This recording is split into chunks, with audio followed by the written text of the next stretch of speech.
क्या आपने कभी ये सोचा है कि आपके बैंक अकाउंट में जो पैसा है, आपके बाद उसका क्या होगा? एक नया कानून आ रहा है, बैंकिंग कानून संशोधन अधिनियम 2025, जो इसी सवाल के जवाब को पूरी तरह से बदलने वाला है। तो चलिए आज इसी पर बात करते हैं और समझते हैं कि इसका आपकी मेहनत की कमाई पर क्या असर पड़ेगा। चलिए शुरुआत एक ऐसे सवाल से करते हैं जिसके बारे में सोचना शायद थोड़ा मुश्किल लगे, पर यह बहुत जरूरी है। जब कोई इंसान इस दुनिया में नहीं रहता तो उसकी बचत का आखिर होता क्या है? ये सवाल अब पहले से कहीं ज्यादा अहम हो गया है, क्योंकि एक नया कानून इसके जवाब को एक नया मोड़ दे रहा है। और वो कानून है बैंकिंग कानून संशोधन अधिनियम 2025। ये सिर्फ एक छोटा मोटा बदलाव नहीं है। ये नियम इस बात को बदल रहा है कि आपकी जमा पूंजी आपके बाद किसे और कैसे मिलेगी। और सबसे अच्छी बात यह है कि इसमें आपको पहले से कहीं ज्यादा कंट्रोल दिया गया है। तो एक आम इंसान के लिए सबसे बड़ा और सबसे जरूरी बदलाव आखिर है क्या? देखिए, मामला सारा नॉमिनेशन का है, यानी वो इंसान जिसे आप अपना पैसा पाने के लिए चुनते हैं। और ये नया कानून आपको अपनी संपत्ति के भविष्य पर पहले से कहीं ज्यादा अधिकार दे रहा है। तो देखिए, सबसे पहला और सबसे बड़ा बदलाव। पहले क्या था?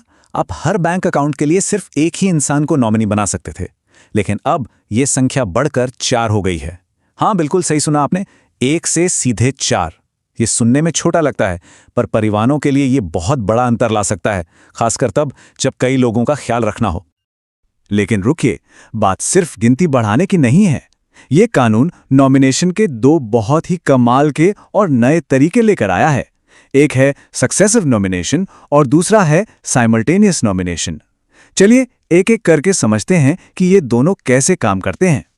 सबसे पहले बात करते हैं सक्सेसिव नॉमिनेशन की। इसको आप एक तरह से बैकअप प्लान समझ सकते हैं, या कह लीजिए कि ये उत्तराधिकार की एक लाइन बनाने जैसा है। मतलब आपका पैसा लाइन में जो पहला व्यक्ति है उसे मिलेगा। अगर किसी भी वजह से वो उपलब्ध नहीं है तो पैसा अपने आप लाइन में अगले व्यक्ति के पास चला जाएगा। अब सवाल ये है कि ये काम कैसे करता है। बहुत सिंपल है। पहले नॉमिनी को पूरा 100% मिलता है। अगर वो जीवित नहीं है तो ये अधिकार दूसरे नॉमिनी को मिल जाता है, और इसी तरह ये लिस्ट आगे बढ़ती रहती है।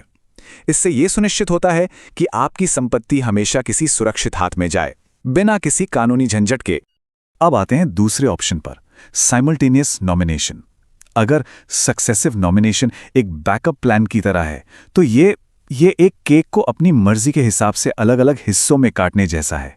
ये आपको अपनी जमा राशि को एक ही समय पर कई लोगों के बीच बांटने की आज़ादी देता है, ठीक वैसे ही जैसे आप एक वसीयत में करते हैं। मिसाल के तौर पर मान लीजिए आप अपनी जमा पूंजी को इस तरह बांट सकते हैं, 50% अपने जीवनसाथी को और बाकी का 25% अपने दोनों बच्चों को। ये आपको पूरा कंट्रोल देता है कि किसे कितना मिले। हाँ, पर कुछ नियम हैं जिनका ध्यान रखना होगा। आप ज्यादा से ज्यादा 4 नॉमिनी रख सकते हैं। आपको हर एक के लिए एकदम सटीक प्रतिशत बताना होगा, और सबको मिलाकर कुल 100% ही होना चाहिए। लेकिन यहाँ एक बहुत जरूरी बात है जिसे समझना होगा। अगर किसी एक नॉमिनी का निधन हो जाता है तो उनका हिस्सा अपने आप बाकी लोगों को नहीं मिलता। वो हिस्सा बिना नॉमिनेशन वाला माना जाता है, जिसका मतलब है कि फिर वो कानूनी उत्तराधिकार के नियमों के तहत आएगा, जो कि प्रक्रिया को थोड़ा कॉम्प्लिकेटेड बना सकता है।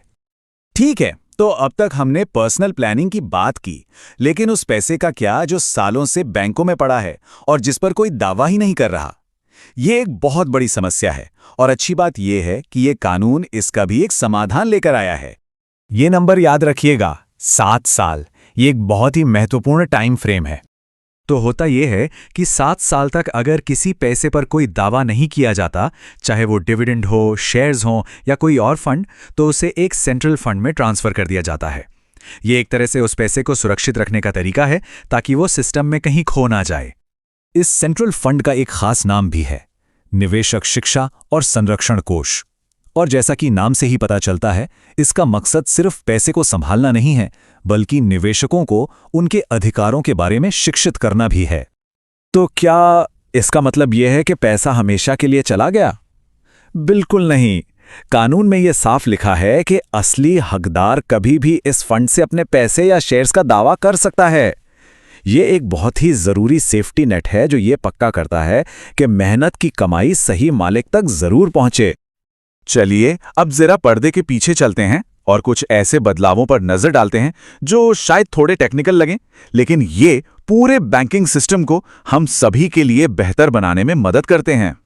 कानून में अब पखवाड़ा या फोर्टनाइट शब्द को एक एकदम साफ परिभाषा दी गई है।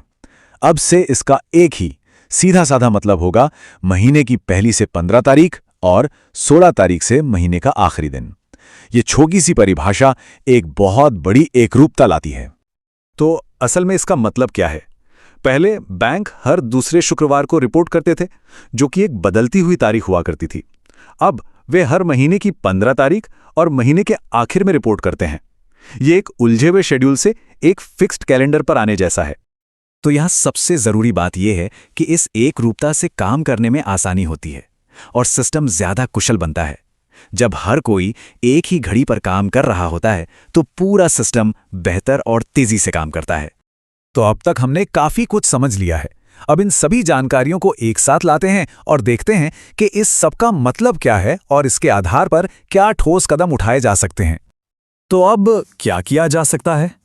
यहाँ कुछ चीजें हैं जिन पर गौर किया जा सकता है। अपने सभी बैंक अकाउंट्स और लॉकर्स में नॉमिनेशन को एक बार फिर से देखें। क्या वो आज भी आपकी इच्छाओं के मुताबिक हैं? इन नए ऑप्शंस के बारे में सोचें। क्या सक्सेसिव या साइमल्टेनियस नॉमिनेशन आपकी मौजूदा पारिवारिक स्थिति के लिए बेहतर होगा? और आखिर में अपने पुराने निवेशों की जांच करें। क्या कोई ऐसा पुराना निवेश है जो लावारिस पड़ा हो सकता है? अपने बैंक के साथ एक छोटी सी बातचीत मन को काफी शांति दे सकती है।